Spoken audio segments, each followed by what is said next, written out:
So for this video, we're going to walk through the Today page. I'm going to show you all of the features on the page, and then you'll be able to see that functionality available here from this page. First of all, when you log in to the Today page, sometimes this will be blank and it's not populating what should be there.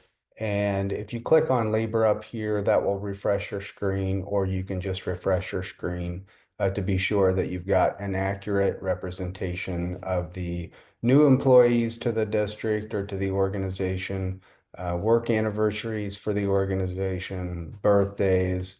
As we scroll down here on the Today page, you'll see a few more sections. So here are follow-ups that you have established. We'll talk about in a later video how you set up a follow-up. And then here are some important notes that have been entered recently. We'll also go through that in a later video. And then if your calendar is synced, your meetings for the day will filter in here in this section. So that is what's on the Today page.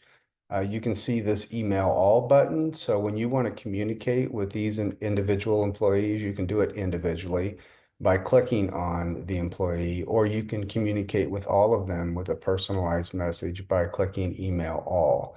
Again, we'll go through that in a later video. We're just walking around the Today page so that you know what is here. Up here is a toggle button where you can work ahead. You can toggle forward if you want to work in advance. You can send messages later, so schedule a send if you want to work ahead. If you are behind and you did not send messages in the previous days, you would toggle backwards to see whose birthdays and anniversaries and new employees that were missed on those days. So that's your toggle feature. If you want to filter by group, you want to see, for example, all the new employees' work anniversaries and birthdays only in a specific group, you can do that here. Like I'm going to click on Elementary East, and you can see that we do have one birthday at just Elementary East. So that is a way to filter that down back to all people. Okay, this button here, if you have a CSV import, someone in your organization is going to need to utilize this feature to keep new employees added to the organization. And the way you do that is you simply click the plus button, add person. And then you do not have to populate all of these fields. The more you populate, the more functionality you have. Obviously, you're going to have their name, and then whatever their title is, be sure their title is consistent with others that have that position. Whoever their boss is, who do they report to? So the direct manager.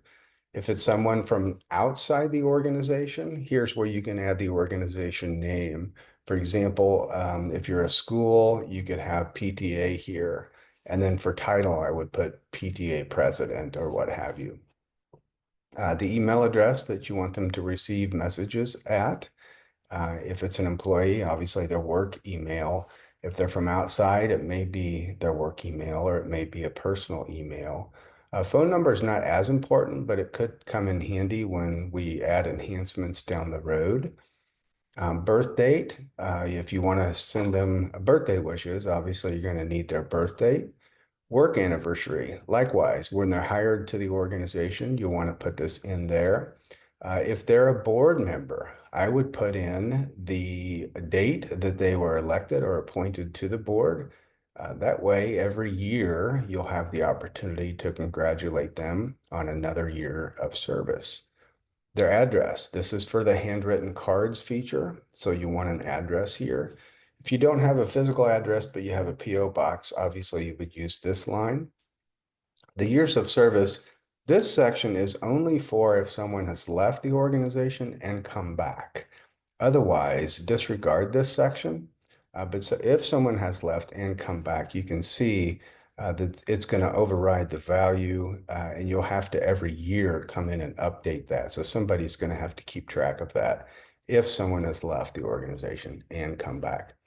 Once you've got the fields populated that you want populated, you click Add Person, and you've just added them to Libra. So that's how you get somebody in. Up here, this silhouette, I should mention that we can get pictures of individuals in your organization so that their actual picture will show up here. You can see that my picture's not in, so my picture's not populating here. We can help you do that if you just reach out to one of us at Libra. But when I click on the silhouette, you've done this before when you went in the settings section. So here are settings, but you can see there are other options here, like those have been archived when someone's left the district and you've archived or the organization.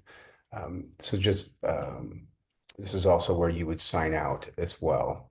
Okay. All right. So that is the today page. Look, I clicked on a person, and that's going to happen in we're going to go over the employee page in our next video.